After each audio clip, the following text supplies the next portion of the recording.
সারাদিন রোজা রাখিয়াও ইফতারির পর আমরা নদীর লবণ পানি খাইয়াও দাস্ত বমিতে ভুগতে আছি।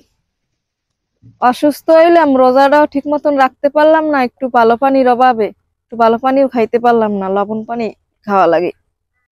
লবণ পানি খেয়ে ডায়রিয়ায় আক্রান্ত হওয়ার কথা বলছিলেন নার্গিস বেগম।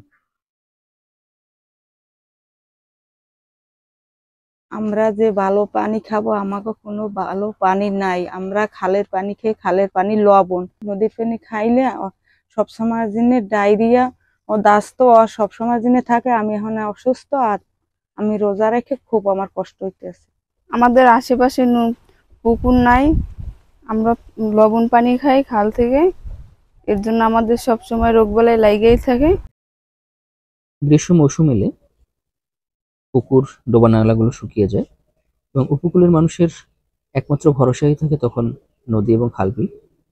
এই সময়ে নদী এবং খালবিলগুলোর পানির লবণাক্ততা বেড়ে যায় এবং এই পানি হচ্ছে তাদের ঘর গৃহস্থালী এবং খাবারের জন্য ব্যবহার করতে হয়।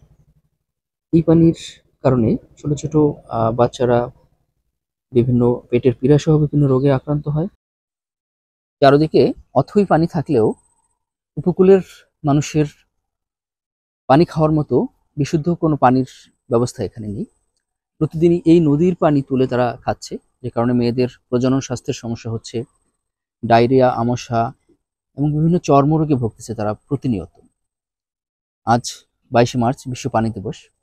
এই দিবসকে কেন্দ্র করে উপকূলীয় মানুষ চাচ্ছে তাদের বিশুদ্ধ পানির নিশ্চয়তাটুকু।